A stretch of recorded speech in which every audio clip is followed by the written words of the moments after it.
All right. We're gonna go back here. I'm not sure.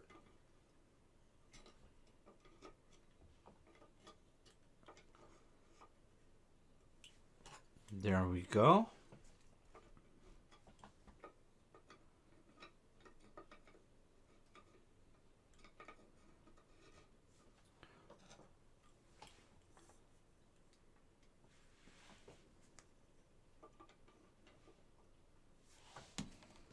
That's how they go. So you got two on one side and then one on the other. Is that the correct way? Let's get the art prints. So these things go underneath. Yeah. That's the correct way. I'm not sure if yeah, it goes like that. All right.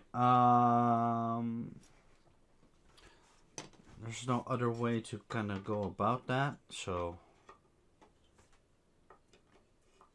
kind of have to kind of fill the seam lines right there if you want to attach them permanently.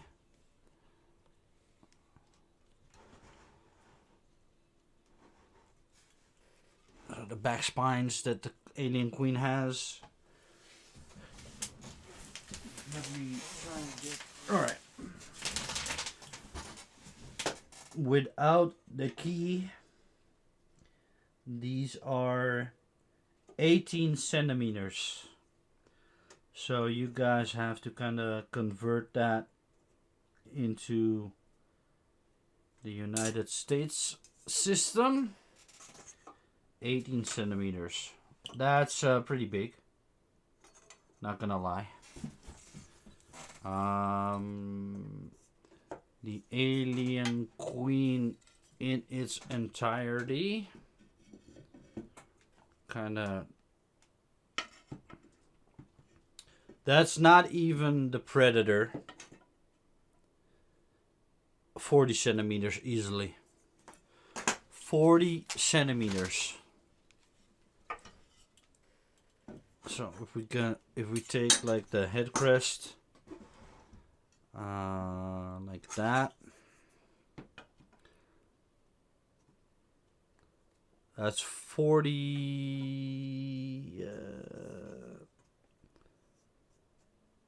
Yeah, 38 centimeters. That's how high the alien queen alone is gonna take. That's 40, almost 40 centimeters. That's not even the predator yet. That's just the queen. Just the bust. That's how large this piece really is.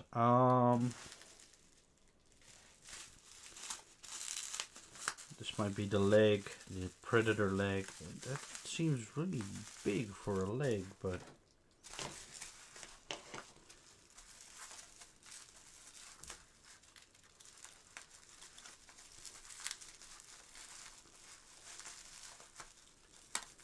you kind of have to excuse me for being so long-winded sometimes. I just like to talk and take my time. You know, I want you guys to be there with me and not do like a sped up version of unpacking a piece. I just want you guys to appreciate the piece as much as I do. I want you guys to see the amazement when I unpack a part, and it's just really just mind-blowing. I want you guys to really experience what I experience, and I don't like sped up kind of videos. I don't like to put loud music and then not talk about what I'm doing. I just want to explain what I'm doing. I want to show you guys what I'm doing.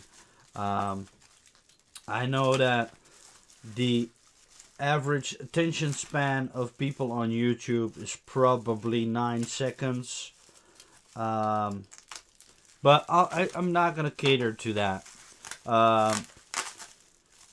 you know, I could always kind of do some shorts in the future, kind of when, you know, a piece is built, kind of show you guys, kind of do like uh,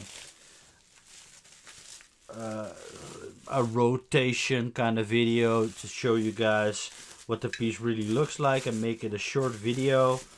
But for these unboxing and kind of these showcasing videos, I just want you guys to be there with me, and kind of see what the parts really are. You can see that this is kind of new for me. It's exactly what I was talking about. Unpacking a part. I've never seen Narin do it like this, where he sculpted the leg with the waist attached to it. That's normally he does like the waist a separate piece and then the legs a separate piece, and that's why this piece was so big. But it's still kind of shiny from. Are you gonna focus or? Ah, there we go. It's still kind of shiny. I am guessing that that is mold release. Solid resin. Again, Narin does not hollow out his parts. It's all solid. And then you see this part goes right here. Again with the kind of having these natural kind of transitions between materials. And then here, right here, there are a few extra decorations that are in this bag right here. Here's one. Let me see. There's one that goes in either of these slots. Interesting. This looks like a human spine.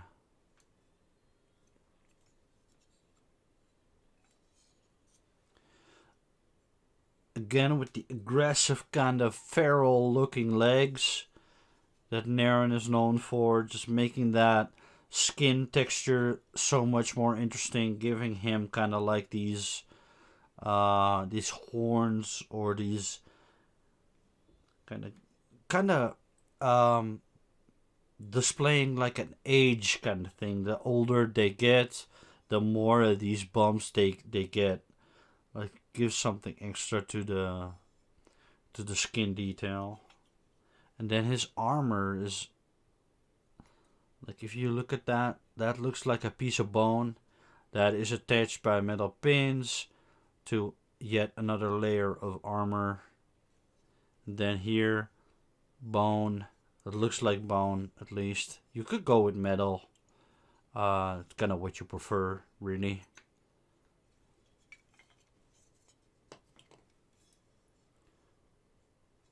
But, man, look at that.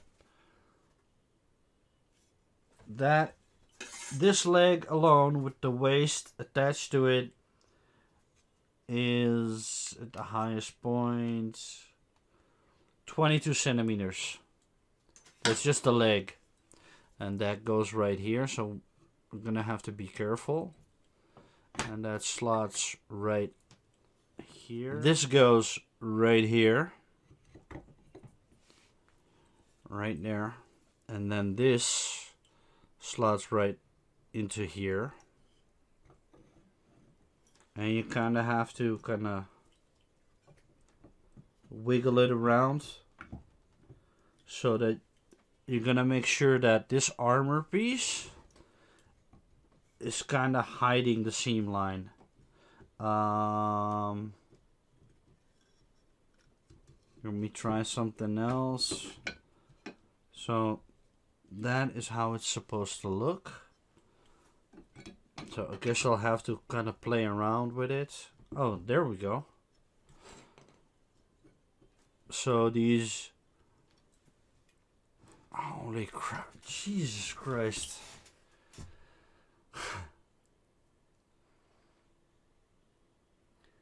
Man.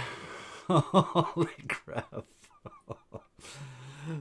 Look at that, man. My camera, I have to go out all the way and then it doesn't even capture the whole thing yet.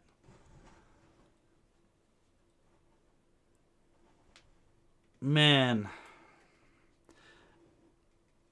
I haven't even started on all the decorative pieces. I haven't even started on the weapon, the arms, the torso, the head. And then the queen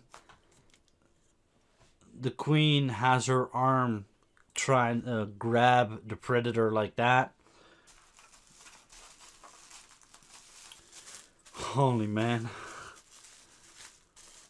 But I think once this entire piece is constructed, it can compete with a 1/4 scale in size. Not in scale, in size.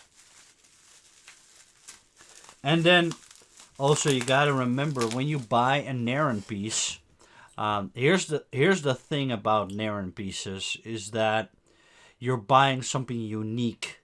You're buying a clean, unpainted kit that is almost ready to go.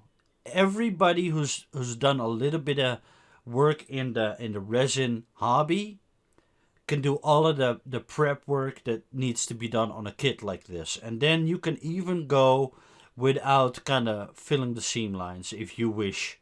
Like every painted statue bought from a company has seam lines between parts. That's unavoidable. So if you're super cool with that, you don't even need to fill the seam lines because Narin took all of that into consideration when he sculpted a piece like this.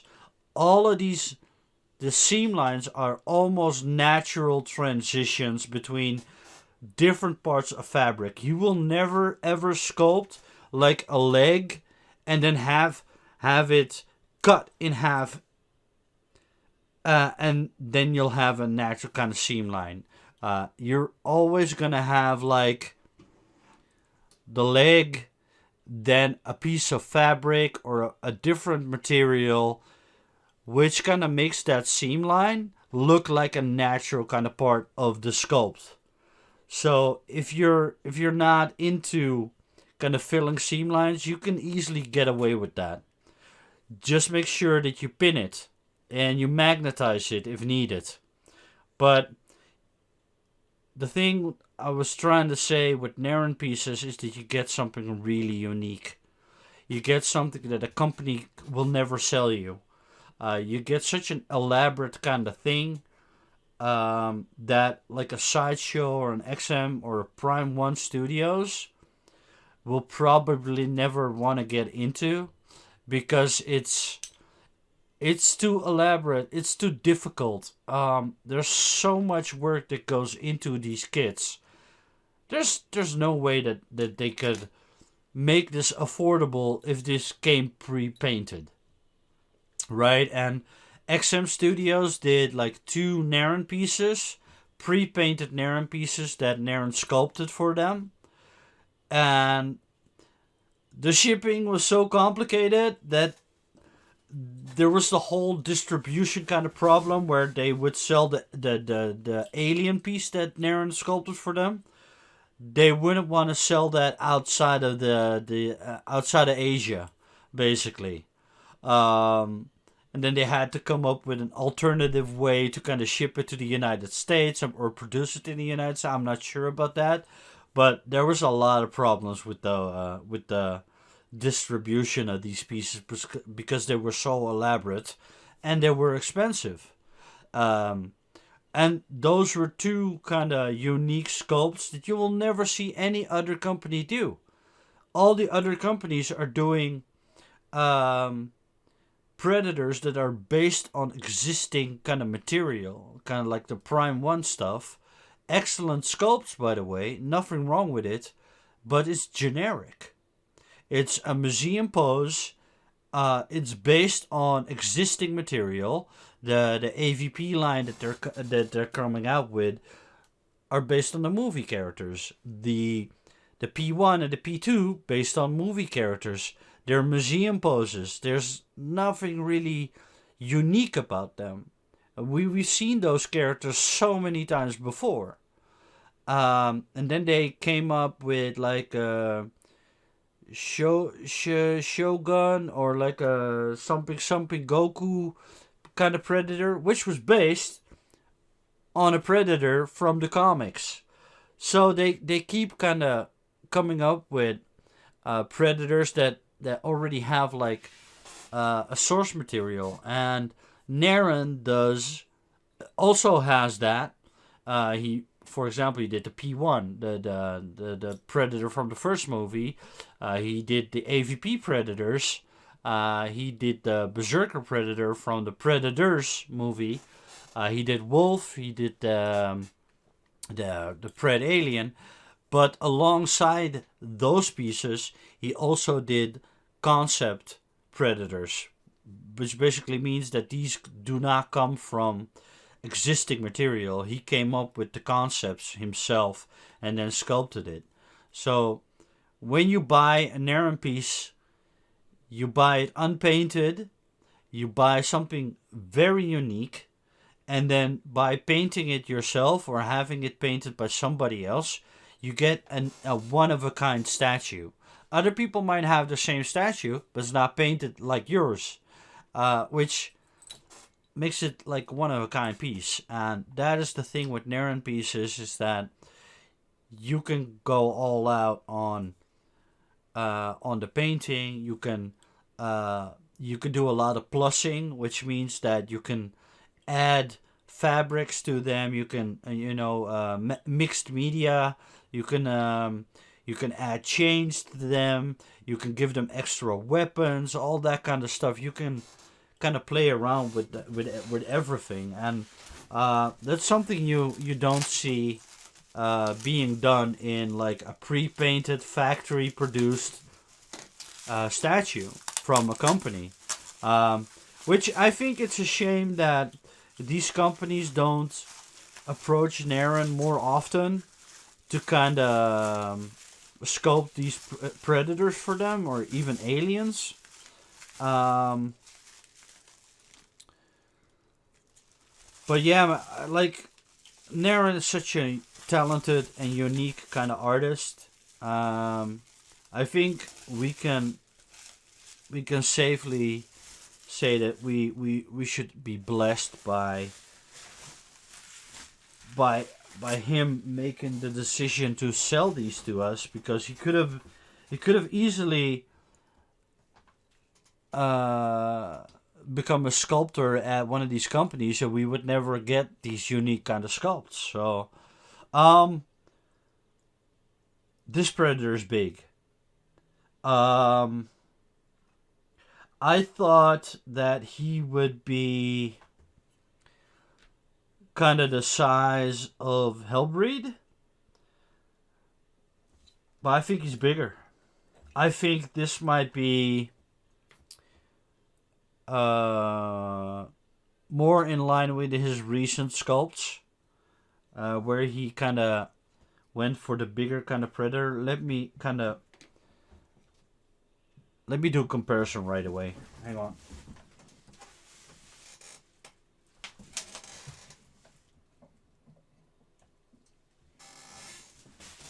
So we got the Hellbreed right here. And you can clearly see from the side by side, if the camera wants to focus. Camera, please focus. You can clearly see from the side by side how much bigger this guy really is. It's not just his features, it's just his overall size is a lot bigger. I thought he was the same size as the Hellbreed. The Hellbreed is a little bit smaller, so you can see the head crest is a lot bigger. The mandibles are a lot bigger. The teeth are a lot bigger. His eye sockets, and you can clearly see the body proportions are much bigger. Let me get the Rosex.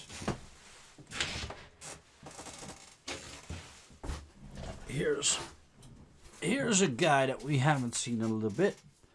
You can clearly see that they are the same kind of size. It just blows my mind. Holy crap. Yeah, he is in line with Valdez. And Valdez is a big predator. He is a big statue. So him being kind of in line with Valdez, that's a good thing. That means here's another head. Here's the Rosex. So you can clearly see that he's the same size as the Rosex, the Valdez.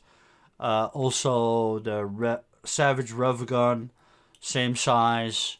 Means that he's bigger than the Bad Blood, bigger than the Stan, obviously. He might be in kind of line with the Wolf Predator as well by Narin. So yeah, that's a good thing. Like, the bigger the sculpt, the more detail, right? But yeah, let me go over the upper body. That's my monitor. So carefully put that body on here. Narin also does like an excellent job at kind of balancing out his pieces already, so you can kind of dry fit them, if that makes sense. But you still have to be careful because there's so much weight on. Jesus Christ. Guys, I mean, holy crap. And then you gotta consider the mandibles are not attached yet. The dreadlocks are not attached yet. And he's unpainted.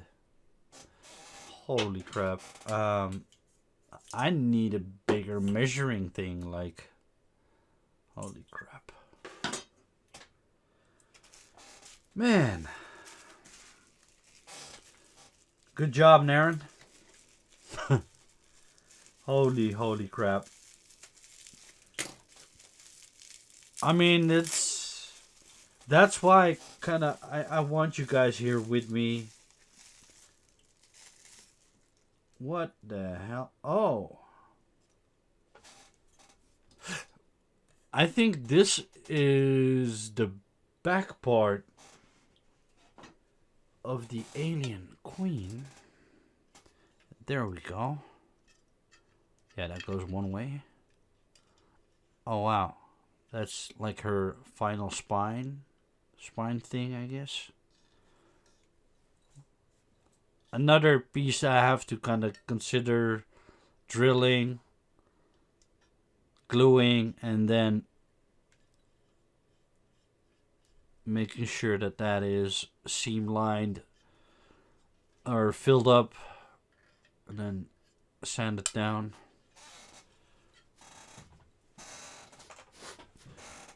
She's getting bigger by the part. What is this? That's got to be a hand or something.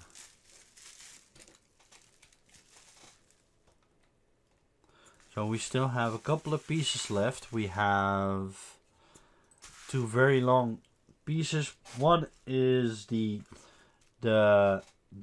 queen, the arm of the queen. This is probably the weapon. Looking at the keys, those are the hands, and the weapon, the spear. Then we are still missing the arms. What else are we missing here? The hand. This is the wrist. Then this is probably the front and the end of the spear are two separate parts. We'll see. We'll see.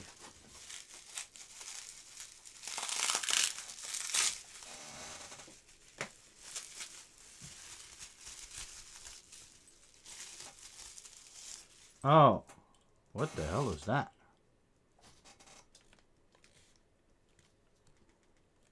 And that goes onto the side. I saw the slot.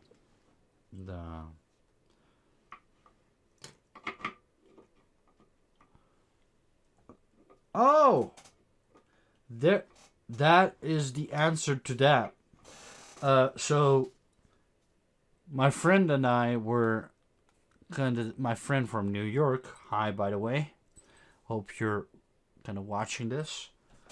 This, if you look at the camera.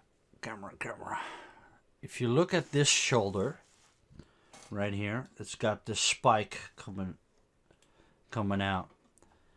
That is exactly the same thing right here. So we were kind of wondering what happened to the other arm. Earlier I explained that she is coming out of like this hive structure, and she's kind of bursting out of this hive structure, and that her arm is buried still underneath that hive structure. She hasn't fully come up yet. So this is the shoulder of that arm that is missing. So if you're still wondering what happened to her second arm, that is intended to still be underneath whatever she is bursting out of, because she's kind of leaning. She's kind of leaning to... Right here you can clearly see she is coming up. So her arm is still underneath that. It's kind of important that that part is represented, because you now get an accurate kind of view of her kind of movement. The movement that Narin intended to kind of display or kind of convey. Is that the right word? Convey movement in such a piece.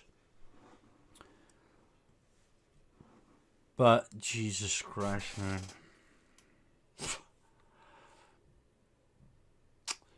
The predator is so big that his head is coming up on my face camera, which is... Jesus. Man. This piece is gonna take up a lot of space. This is definitely like a centerpiece. This has to be like a centerpiece in your Predator and Alien collection. Like, honestly, if you don't display this like as your like kind of your grail piece kind of thing, I honestly believe that this is a grail piece. Once you get it painted,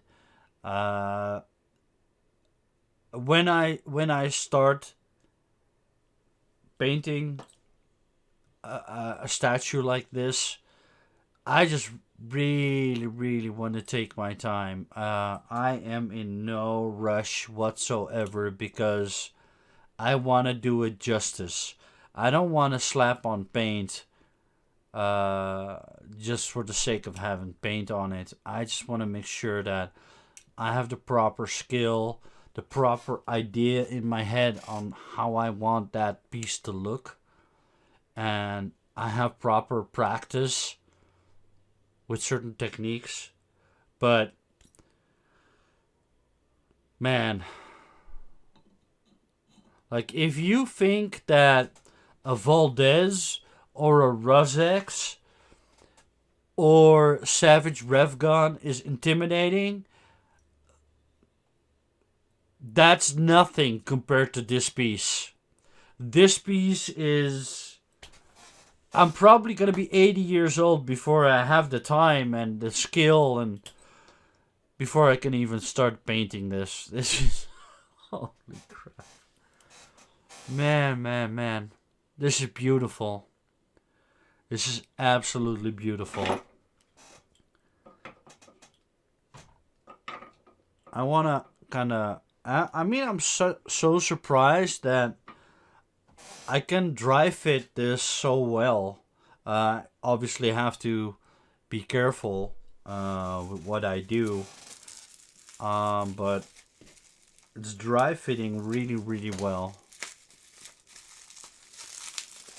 It's balanced. Obviously, I can't put on the back piece of her head crest because that really needs to be attached by a real solid kind of pin, and then you have to glue it to make sure that you have no seam lines. You want that head crest to be kind of perfectly smooth, just like in the movie, the way, and make it look like the way it's supposed to look. What the hell are these? More. Holy crap! More pieces. Holy crap! More pieces for the head crest.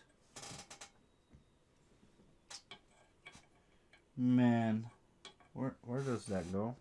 Oh, right here. So this is the kind of the holy crap.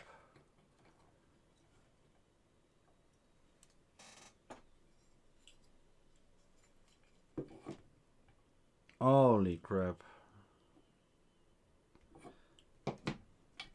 More head pieces.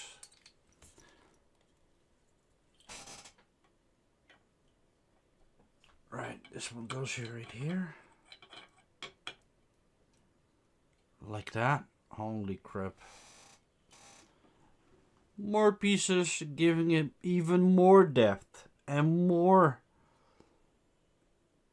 detail. Holy crap.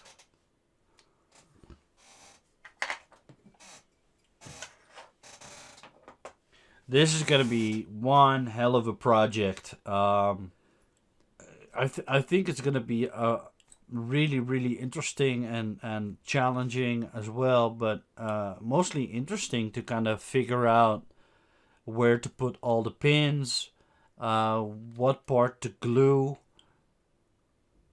what part to, I'm probably gonna pin all the parts that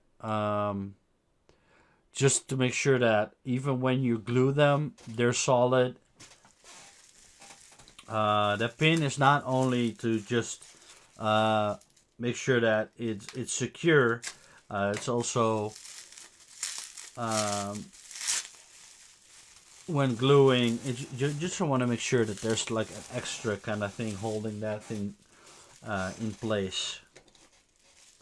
I think this is the front and the back end of the weapon. Jesus. The size of it. Jesus Christ. What was I saying? Oh yeah.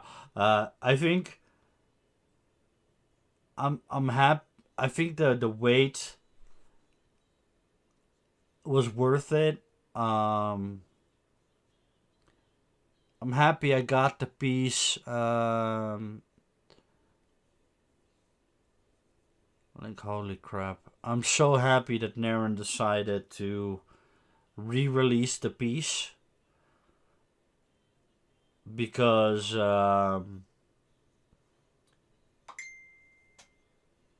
this is absolutely this is an absolute must-have.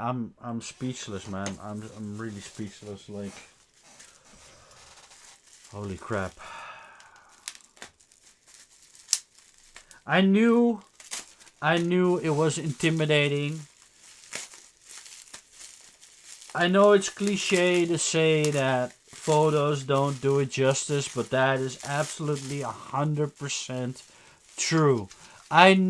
Photos just don't show you the size. You really need a video to kind of help you compare. Like, this is a can of Red Bull, or something similar to Red Bull. And then to kind of give you an accurate kind of size, look at how big. That's how big that is. I mean, you really, really gotta have some stuff around the statue to kind of give you that kind of comparison view, that kind of idea of the scale. Oh, by the way, these are, carefully turn him around. These go right here, and they are probably sculpted in such a way that they only go one way.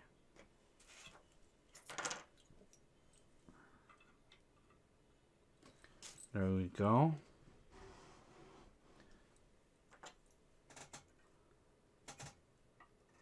Yeah, they're sculpted in such a way they only go one way. You can't go wrong. Even more detail. More layers of stuff going on. There's so much going on than just two characters in a sculpt. This, every detail, every layer has been carefully planned, thought of.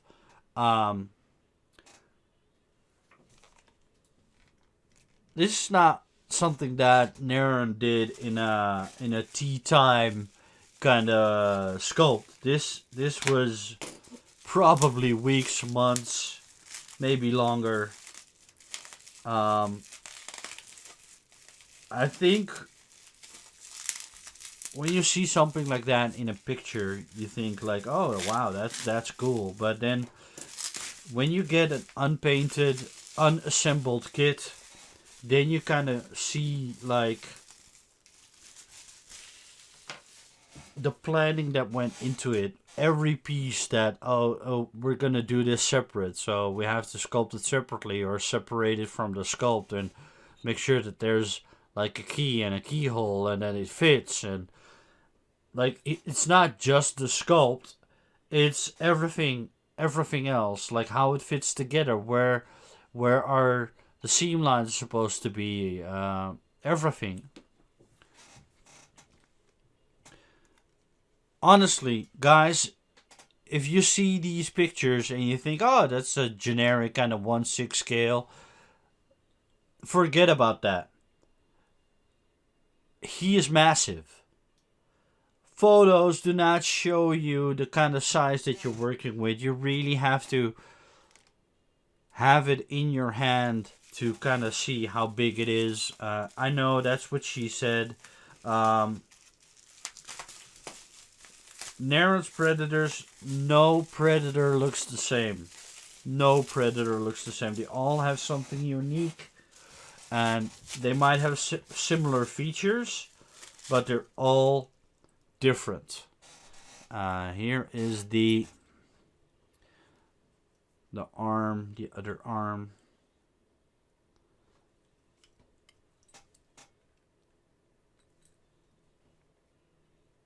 There we go.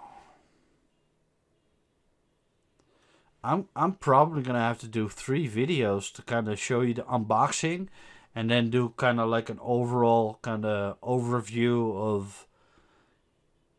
of the entire thing.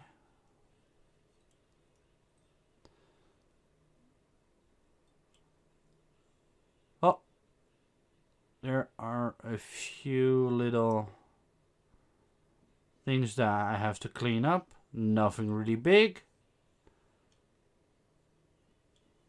But this is kind of like rope to hold this kind of wrist protection kind of thing. And again, with the rough looking kind of skin pattern. Don't think it's gonna hold, but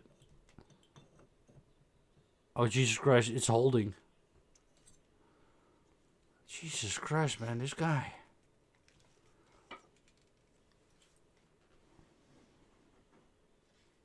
look at how dynamic, how this is posed. And again, like a perfect fit. A perfect fit. The only thing I'm gonna have to do to it is make sure that it's pinned correctly.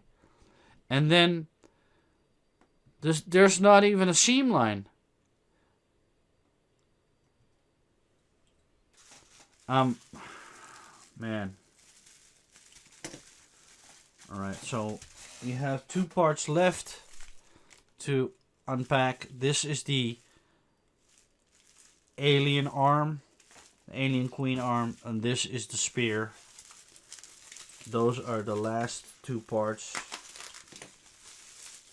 Wow.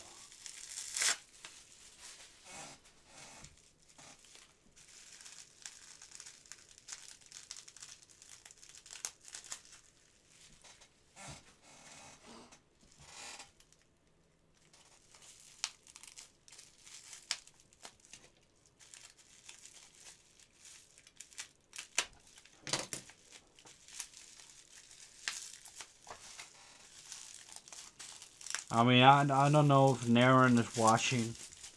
I don't know if he keeps up with the social media stuff and what other people are doing with his work. But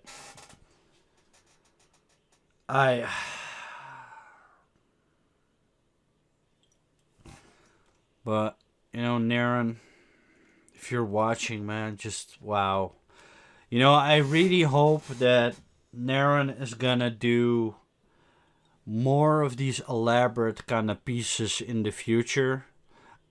It's probably gonna take a really, really long time to even sculpt. It goes one way.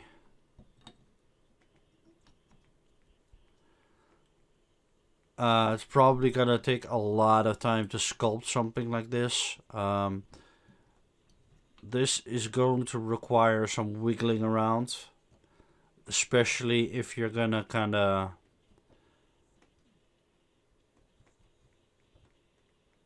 pin it. You definitely want to kind of consider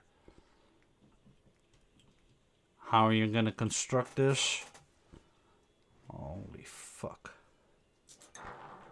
Holy crap.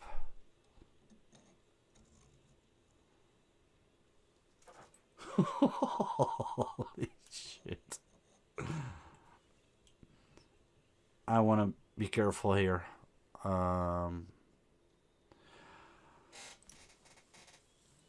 What the hell is... What the hell is with this guy? Look at that! What? Dude! What the hell, man?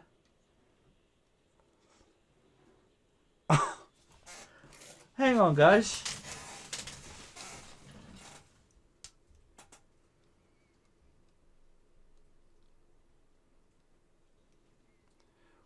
"48 centimeters.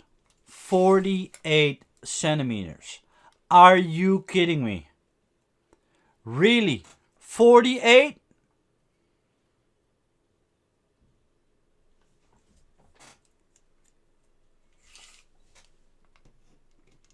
So, right here.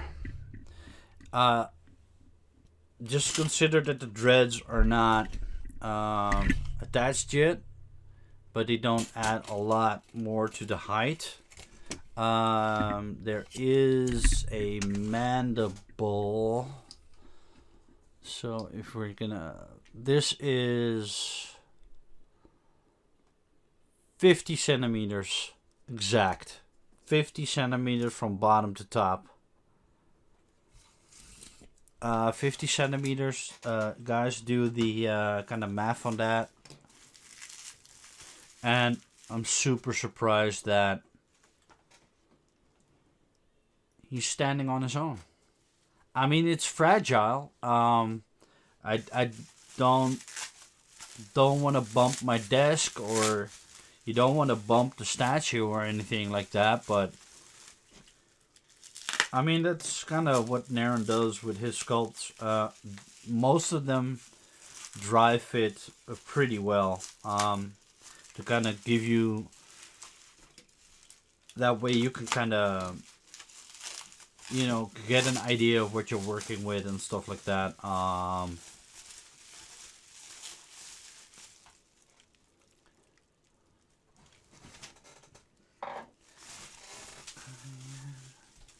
And there is the... There we go. So she's kind of, when her fingers are attached, which are all differently kind of differently posed.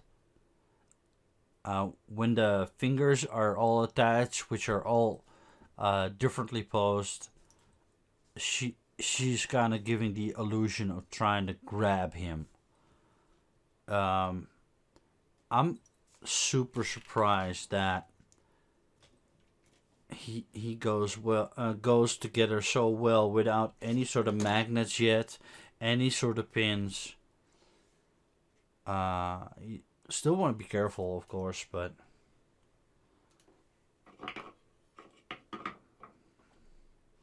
so guys, I think I'm gonna kind of end the video right here and then do a third video to kind of show you guys top to bottom, left, right, center.